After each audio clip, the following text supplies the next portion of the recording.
कराची शहर में हवाओं का रुख तब्दील होते ही एक नए वायरस ने एंट्री दे दी है, जिसके बाद हज़ारों शहरी जो हैं वो एडिनो नामी जो वायरस का शिकार हो गए। नए वायरस से ख़ासतौर पर बुज़ुर्ग, दमा और ज़ियाबतीज़ के जो मरीज़ हैं वो एहतियात करेंगे। वायरस ग़िज़ाइयत की कमी और एहतियात न करने से नमूनिया की शक्ल भी इख्तियार कर सकता है।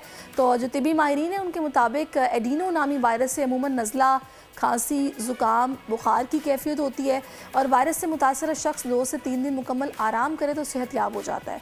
तो नए वायरस के ख़तरे से निमटने के लिए सूबाई हुकूमत तो इक़दाम उठा रही है, मगर हमें भी एहतियात करना होगी। वायरस के फैलाव से बचने के लिए कौन से इक़दाम उठाए जा सकते हैं, इसी पर बात करने के लिए डॉक्टर सईद भी इस वक्त हमें ज्वाइन कर चुके हैं। उनसे हम बात करते हैं। Doctor Saeed, welcome to our show, thank you so much for your time. मुझे ये बताइएगा डॉक्टर सईद कि ये जो एडिनो वायरस है इसके सिम्टम्स क्या हैं? अगर मैं अपनी बात करूँ ना तो कुछ दिन से मैं ये महसूस कर रही हूँ कि मेरे गले में दर्द है। हालांकि मैंने कुछ ऐसा खट्टा नहीं खाया, कुछ बहुत ठंडा नहीं पिया, लेकिन उसके बावजूद ना गले में मुसलसल एक इरिटेशन, एक दर्द है। क्या ये भी सिम्टम्स में शामिल है एडिनो वायरस के? जी अस्सलाम वालेकुम, बहुत बहुत शुक्रिया आपने प्रोग्राम में शामिल करने के लिए इस अहम मौजू पे। मौसम की तब्दीली के साथ साथ मखसूस किस्म के जरासीम की अफजाइश बढ़ जाती है, खुसूसन सर्दियों के मौसम में या जब मौसम चेंज हो रहा होता है। तो वायरसेस कई तरह के होते हैं, DNA वायरस, RNA वायरसेस, और ये एडिनो वायरस जो आजकल काफ़ी चर्चा है इसका, ये कोई नया वायरस नहीं है, बल्कि ये वक्त के साथ साथ एक सीजनल वायरस के साथ सामने आता है। और इसके जो अलामात है बिल्कुल बाकी जो बीमारियों से मिलती जुलती है, जिसमें गला ख़राब होना, नज़ला ज़ुकाम का होना, बुखार का होना, तो ये अलामात में शामिल है। लेकिन जब तक टेस्ट के ज़रिए कंफर्म ना हो तो हम ये नहीं कह सकते कि एग्जैक्टली एडिनो वायरसेस है। लेकिन ये है कि सीजनल जो वायरसेस है इस वक्त काफ़ी एक फ्लू की शक्ल के बीमारी की शक्ल में सामने आ रहे हैं। तो इन तमाम बीमारियों के और जो वायरल इन्फेक्शन है इनका यही एक इलाज है। और हमें जो SOP सीखी है कोविड में पर्टिकुलरली, कि हमने अपने जो आसपास है उसको साफ़ रखना है। जब भी अगर कोई बीमार हो जिसमें किसी तरह के सिम्टम इस तरह के रेस्पिरेटरी इन्फेक्शन के, तो वो कोशिश करे कि वो अपने आप को थोड़ा महदूद कर ले, मतलब हाथ मिलाने से गुरेज करे, अपनी जो इस्तेमाल की चीज़ें दूसरों के साथ ना शेयर करें, ताकि कोई भी बीमारी हो बजाय कि वो पहले हम कंफर्म करें उसके बाद वो एहतियात करना शुरू करें। तो इस सिम्टम के साथ ही हमें एहतियात करनी चाहिए। और वायरल इन्फेक्शन में खुसूसी तौर पे हम अक्सर फौरी तौर पे अद्वियात लेना शुरू कर लेते हैं या फ़ौरन ख़ुद से इलाज शुरू कर लेते हैं।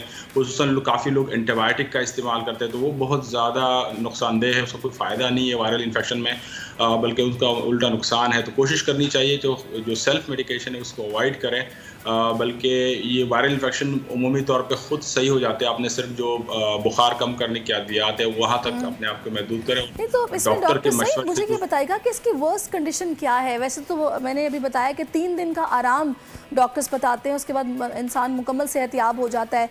लेकिन अगर वो आराम ना करे तो ये क्या उनके नमूनिया की शक्ल भी कहा जा रहा है इख्तियार कर लेता है? इस हवाले से क्या बताएंगे आप? तमाम बीमारी के अगर हम एहतियात नहीं करेंगे तो वो शिद्दत इख्तियार कर सकती है, लेकिन जो एडिनो वायरस है ये कोई बहुत जानलेवा बीमारी कॉज नहीं करती। लेकिन अगर ज़रूरी के एनवायरनमेंट सिर्फ एडिनो वायरस हैं, अगर बंदा बीमार होता है तो एहतियात नहीं करता, उनको दूसरे इन्फेक्शन भी हो सकते हैं। अगर गला ख़राब हो या ज़ख्मी होता है तो वो दूसरे बैक्टीरियल इन्फेक्शन भी हो सकते हैं, या कोविड भी इस वक्त काफ़ी नंबर ऑफ़ केसेस बढ़ रहे हैं तो वो भी पॉसिबिलिटी हो सकती है। तो उमूमी तौर पे एक आम आदमी के लिए ज़रूरी है कि वो अपनी सफाई सुथराई का ख्याल रखें, और जब तक तशख़ीस ना हो गैर ज़रूरी तौर पे अपने आप को ख़तरे में डालने से बेहतर है कि वो मुहतात रहें और अपनी ग़िज़ा का ख़ास ख्याल रखें। स्पेशली जब हम इम्यून सिस्टम अपनी बढ़ाते हैं तो कुदरत ने बहुत अच्छा इंतज़ाम किया हुआ है कि बीमारी इतनी आसानी से होती भी नहीं है। अगर होती है तो अल्लाह ने इस तरह मुदाफ़ती निज़ाम रखा कि वो ख़ुद ब खुद उसको टैकल कर लेती है। अगर हम अपने इम्यून सिस्टम को इंटैक्ट रखें और अपनी जो ग़िज़ाएँ और वर्जिश सही, फ्रूट हैं इस वक्त मौसमी या सब्जियां, उनका इस्तेमाल करते हैं, उससे हमारा इम्यून सिस्टम बेहतर हो जाता है और वो खुद ही हमारी जो बीमारियां हैं उसको टैकल कर लेती हैं। जब भी अगर अद्वियात लेनी हो तो डॉक्टर के मशवरे से लिए जाए और गैर ज़रूरी जो है अद्वियात से इज्तनाब करना चाहिए। सही। अच्छा, अब ये आपने बताया कि एडिनो वायरस जो है ये पहले से मौजूद था, लेकिन अब कुछ इसकी शक्ल चेंज हो रही है। तो पहले ये कौन सा वायरस था जिसने शक्ल चेंज की है, तो उस वेरिएंट का नाम हमने एडिनो वायरस अब इसको दिया है? एडिनो वायरस एक पुराना वायरस है जो कि जिस तरह हमारे पास बाकी वायरल इन्फेक्शंस आते रहते हैं मौसम के साथ, क्योंकि इसमें मौसम के चेंज के साथ इनकी ट्रांसमिशन बढ़ जाती है और इसलिए फिर ये थोड़ा सा वबाई शक्ल इख्तियार कर लेता है। पोल्यूशन जो बड़ा रोल प्ले करता है, क्योंकि जो एयर हमारे बहुत पोल्यूटेड है तो इसकी ट्रांसमिशन बढ़ जाती है, क्लोज कॉन्टैक्ट से इसकी ट्रांसमिशन बढ़ जाती है। तो ये कि बिल्कुल कतई तौर पे कोई नया वायरस नहीं है, लेकिन इस वक्त एक फ्लू आया हुआ है और काफ़ी रिस्पिरेटरी इन्फेक्शन सामने आ रहे हैं। तो इसमें एडिनो वायरस भी हो सकता है, फ्लू भी हो सकता है, कोविड भी हो सकता है। जब तक हम इसकी लेबॉर्ट्री तशखीस ना करें तब तक हम कतई तौर पे ये कह नहीं सकते। मुझे ये बताइएगा डॉक्टर साहब कि आप बिल्कुल सही कह रहे हैं, आप मुझे ये बताइएगा कि ये जो एडिनो वायरस है इसका जो ट्रीटमेंट है, क्या वो आप होम रेमेडीज से भी हम कर सकते हैं कि जिस तरह किसी को ज़ुकाम, खांसी, गला ख़राब हो तो आमतौर पर लोग घरों में कहवे बनाकर पीते हैं, शहद का इस्तेमाल ज़्यादा करते हैं तो उससे भी आफाका हो जाता है, या फिर इसके लिए मेडिसिन लेना ज़रूरी है? इस तरह के वायरसेस के कोई वायरल एंटी वायरल ट्रीटमेंट नहीं दी जाती, बल्कि जो सिम्टोमेटिक ट्रीटमेंट है वो दी जाती है कि जो अगर बुखार कम करने के अद्वियात दी जा सकती है, अगर सांस लेने में तकलीफ़ है तो उसके लिए थोड़ी सी अद्वियात दी जा सकती है। बाकी कुदरती तौर पे 2 दिन से लेके 2 हफ्ते तक के प्रोसेस में अगर इम्यून सिस्टम स्ट्रांग है तो जल्दी सही हो जाता है, अगर थोड़ा वीक हो तो टाइम लेता है। तो इसमें स्पेसिफिक कोई अद्वियात की ज़रूरत नहीं पड़ती, बस ये कि बुखार और दर्द कम करने के अद्वियात के साथ 2-3 दिन में ये अल्लाह ने कुदरती निज़ाम रखा जो सही हो जाता है। लेकिन अपनी इम्यूनिटी का ख्याल रखना चाहिए और ये कोशिश करनी चाहिए कि ये ट्रांसमिशन इसको रोका जाए। अगर एक शख्स मुतासिर है तो वो अपने आप को बीमार डिक्लेयर करके 2-3 दिन तक अपने आप को महदूद रखें और गैर ज़रूरी तौर पे ये हुजूम में ना जाए। अगर जाना हो तो मास्क का इस्तेमाल करें, हाथ बार-बार धोएँ ताकि इसके ट्रांसमिशन को महदूद किया जाए और मज़ीद ना फैले। सही। अच्छा, वैसे कराची में भी ऑन ग्राउंड सिचुएशन क्या है, क्योंकि यहाँ बहुत तेज़ी के साथ फैल रहा है, डेली बेसिस पर कितने पेशेंट्स रिपोर्ट हो रहे हैं, कुछ बता सकते हैं फिगर आप? इस वक्त तो रेस्पिरेटरी ट्रैक इन्फेक्शन काफ़ी सारे आ रहे हैं, तो उसमें कोई इस तरह टेस्टिंग नहीं हो रही है, लेकिन डॉक्टर जो है उसको सिम्टोमेटिक ट्रीटमेंट देते हैं और इस तरह की डिस्क्रिमिनेशन नहीं हो पा रही कि कोई एडिनो वायरस है या कोविड है। तो लेकिन रेस्पिरेटरी इन्फेक्शन के साथ काफ़ी लोग इस वक्त ओपीडीज़ में भी आ रहे हैं और कुछ लोग लेबॉर्ट्री टेस्ट भी कराते हैं जिससे पता चल रहा होता है कि ये स्पेसिफिक वायरस है या कोई बैक्टीरियल इन्फेक्शन है। लेकिन मौसम की तब्दीली के साथ रेस्पिरेटरी ट्रैक इन्फेक्शन निस्बतन बढ़ चुके हैं। सही। अच्छा डॉक्टर साहब, मुझे थोड़ा सा एहतियात इसकी बताइएगा। एक तो आपने बता दिया कि मेडिसिन जो ले सकते हैं उसका तो आपने बता दिया, बुखार की या फिर पेन किलर के तौर पर, लेकिन इसमें क्या एंटी एलर्जी भी खा सकते हैं? और दूसरा, घर में खाने पीने में कोई एहतियात करनी है या फिर अब सब कुछ खा सकते हैं? 2 चीज़ें हैं इसमें, एक तो अपने सेल्फ के लिए कि हम एज अ बीमार हमें क्या करना चाहिए, दूसरा हमें घर के फ़र्द के हिसाब से और माशरे के फ़र्द के हिसाब से हमें क्या करना चाहिए।